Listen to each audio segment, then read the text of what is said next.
नमस्ते मेरो नाम चाहिँ बलभद्र ओली दाङदेखि वास्तवमा हजुरले जुन कुरा राख्नुभयो त्यो अत्यन्तै अहिलेको वर्तमान परिप्रेक्ष्यमा हामी आम सर्वसाधारणले चाहिँ बुझ्नै पर्ने महत्त्वपूर्ण विषयवस्तु पनि हो। जुन तबरको हिजो एउटा शान्तिपूर्ण आन्दोलनको जुन तय गरिएको थियो, जुन तरिकाले एउटा आन्दोलन अगाडि बढ्नु पर्ने थियो र जुन तरिकाको आन्दोलनको एउटा चाहिँ प्रपर एउटा एस्टिमेट एउटा फिगर भनौँ अथवा एउटा चाहिँ स्ट्रक्चर बनाइएको थियो, त्यो तबरले चाहिँ आन्दोलन अगाडि बढ्दै गर्दाखेरि त्यहाँ हिजो विभिन्न प्रकारका भयावह दृश्य जुन नहुनु पर्ने थियो, अकालमा चाहिँ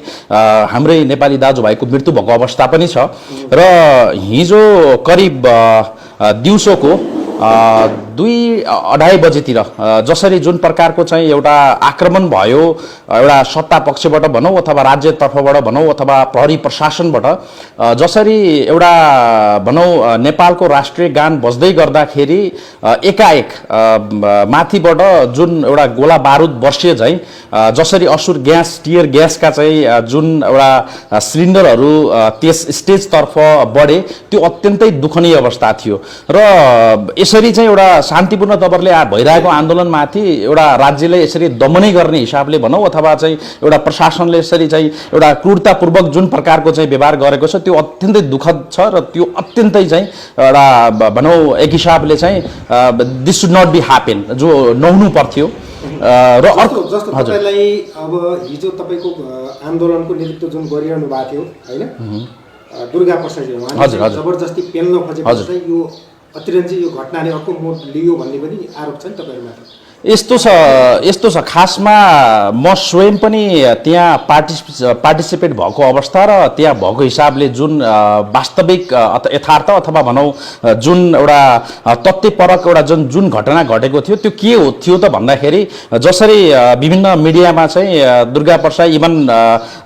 कार्यक्रमको सुरुवात गरेको र आफू स्वयं नगई आफ्नो ज्यान जोगाउनको लागि भागेको भन्ने एउटा भनौँ विविध प्रकारका चाहिँ एउटा जुन नकारात्मक भावहरू फैलिएका छन्, त्यो बिल्कुलै होइन। किनभने जुन तरिकाले चाहिँ कार्यक्रमको सम्बोधन स्थलतर्फ दुर्गा प्रसादको गाडी आउँदै गर्दाखेरि त्यहाँ विभिन्न तवरले चाहिँ तपाईँको भनौँ एउटा फ्रन्ट लाइन सेकेन्ड लाइन यसरी चाहिँ विभिन्न चाहिँ क्षेत्रमा चाहिँ प्रहरीले चाहिँ रोकेको अवस्था थियो र एउटा भनौँ आन्दोलनको कमान्डरको हिसाबले पनि त्यहाँ दुर्गा प्रसाद उपस्थित हुनु अत्यावश्यक थियो र आउँदै गर्दाखेरि बाटोमा जुन प्रकारको चाहिँ एउटा बाटै बन्द गर्ने अथवा एउटा ठुलै विद्रोहमा जान लागे चाहिँ अथवा चाहिँ विभिन्न प्रकार ठुलै समस्या एउटा देशलाई नै चाहिँ खाडलमा हाल्ने हिसाबले जसरी चाहिँ दुर्गा प्रसादको चाहिँ जुन तरिकाले चाहिँ आइरहेको व्यक्ति भनौँ अथवा एन्टी एउटा नेपालको एउटा चाहिँ कामहरूमा समाहित भएको व्यक्तिलाई रोके चाहिँ जुन तरिकाले रोक्यो प्रहरी प्रशासनले, त्यसरी नगर्नु पर्थ्यो र सरासर शान्तिपूर्ण तवरले भइरहेको आन्दोलनको कमान्डरको हिसाबले त्यहाँ आउँदै गर्दाखेरि बाटो खुला गर्नु पर्थ्यो र यदि खुला गरेको अवस्थामा यो अवस्था आइपर्ने थिएन। किनभने त्यहाँको चाहिँ वास्तविक वस्तुस्थितिमाथि चाहिँ रहेर कुराकानी गर्दै गर्दा त्यहाँ चाहिँ बाटो रोकिएको थियो र रोकिएको बाटो विभिन्न प्रकारको चाहिँ रिक्वेस्ट गर्दा पनि जान नदिएको अवस्था र चाहिँ आम त्यत्रो चाहिँ भनौँ एक हिसाबले चाहिँ झन्डै 1 लाख क्रस माथि चाहिँ जम्मा भएका चाहिँ नेपाली जुन दाजुभाइ दिदीबहिनीहरू हुनुहुन्थ्यो, उहाँलाई चाहिँ यी यावत भनौँ न यो जुन तबरको चाहिँ एउटा सङ्घर्ष अगाडि बढिरहेको थियो, त्यसको चाहिँ एउटा निर्णायकको हिसाबले चाहिँ त्यहाँ आफ्नो विचार राख्न आउँदै गर्दाखेरि चाहिँ जुन प्रकारको हस्तक्षेप भयो। 62-63 को आन्दोलन पश्चात जसरी एउटा हामीले चाहिँ देशमा एउटा चमत्कारिक एउटा विकासका चाहिँ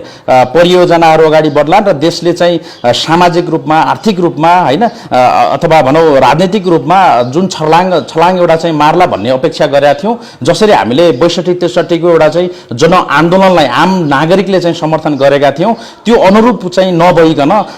विभिन्न प्रकारका समस्याहरू पैदा भएको, देशको आर्थिक अवस्था अझै दिनानुदिन बिग्रिरहेको र राजनीतिक स्थिरता नभएको र अन्तर्राष्ट्रिय स्तरमा नेपालको हैसियत नेपालको इज्जत अत्यन्तै उदाङ्गो भएको र यी यावत प्रकारका समस्याहरू त्यति मात्र होइन, जीवनस्तर जनताको जुन प्रकारले चाहिँ एउटा अभिवृद्धि हुनु पर्थ्यो त्यो प्रकारको चाहिँ जीवनस्तर चाहिँ अगाडि नबढेको जस्तो भन्नुभयो नि नेपालमा अवस्था त बारम्बार परिवर्तन भइरहेछ। हजुर, हजुर। अब यो फेरि तपाईँले यो व्यवस्था परिवर्तन गर्ने कुरा गर्नुभएको छ, हजुर। व्यवस्था परिवर्तन गरिसकेपछि नेपालको अवस्था पनि परिवर्तन हुन्छ भन्ने तपाईँलाई लाग्छ? म तपाईँलाई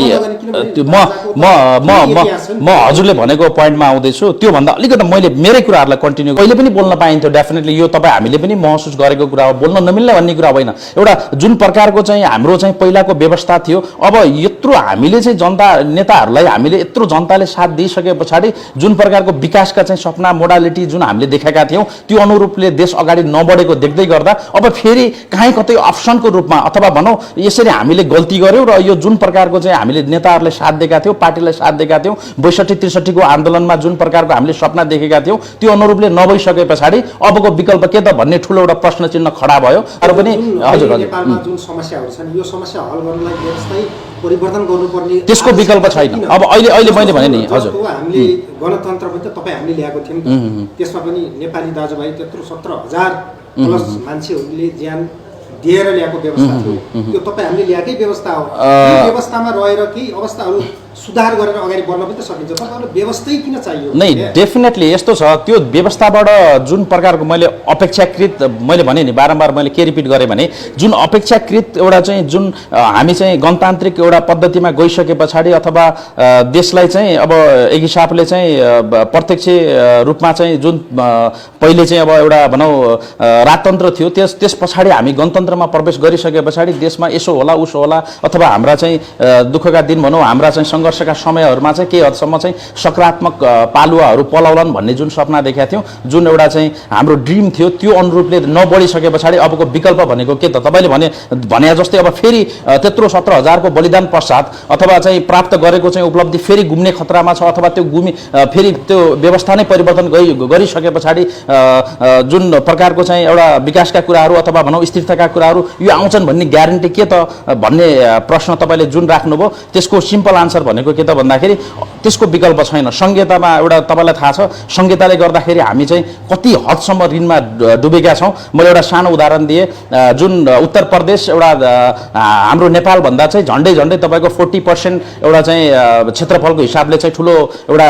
राज्य छ इन्डियाको, त्यसको चाहिँ एउटा 2,47,000 प्लस समथिङ स्क्वायर किलोमिटरको उत्तर प्रदेश र चाहिँ हाम्रो नेपालको 1,47,181 स्क्वायर किलोमिटर भएको जुन राष्ट्र र राज्यको बिचको कम्पेरिजन गर्दाखेरि यति हदसम्म चाहिँ नेपाललाई चाहिँ एउटा संहितामा लाद्नुपर्ने आवश्यकता पनि थिएन पहिलो कुरो त। अरू दोस्रो कुरा के त भन्दाखेरि चाहिँ यसरी यो विभिन्न प्रकारका चाहिँ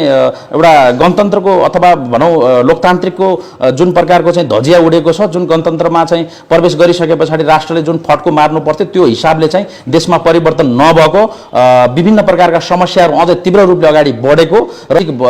हिसाबले भन्नुपर्दाखेरि हामीले नै चाहिँ एउटा उठाएको पैसाबाट जसरी चाहिँ विभिन्न चाहिँ निकायहरूलाई पाल्नु परेको, जसरी चाहिँ विभिन्न प्रकारका मैले भने यतिका सांसदहरूलाई पाल्नु परेको अवस्था छ, मन्त्रीहरूलाई पाल्नुपर्ने अवस्था छ, तिनीहरूको विविध प्रकारका चाहिँ भनौँ भत्ता सेवा सुविधादेखि लिएर यतिका यावत समस्याहरूमा हाम्रो देशको बजेट जसरी खर्च भइरहेछ त्यो बजेटलाई कमसेकम हामीले एउटा निश्चित परियोजनामा चाहिँ इन्भेस्ट गर्न सक्यो भने definitely it will give a more benefit positive result है। त्यसले गर्दाखेरि अब अहिलेको चाहिँ जुन वर्तमान एउटा चाहिँ परिप्रेक्ष्यमा अबको जुन नेपालको चाहिँ अग्रगामी एउटा विकासका लागि भनौँ अथवा नेपालको चाहिँ एउटा भनौँ पोजिटिभ डेभलपमेन्टको लागि होइन अहिलेको जुन व्यवस्था छ यो व्यवस्थालाई जसरी हुन्छ जरेबाट फ्याँकेर अगाडि बढ्नुपर्ने अगाडि बढ्नुको विकल्पहरू केही पनि छैन।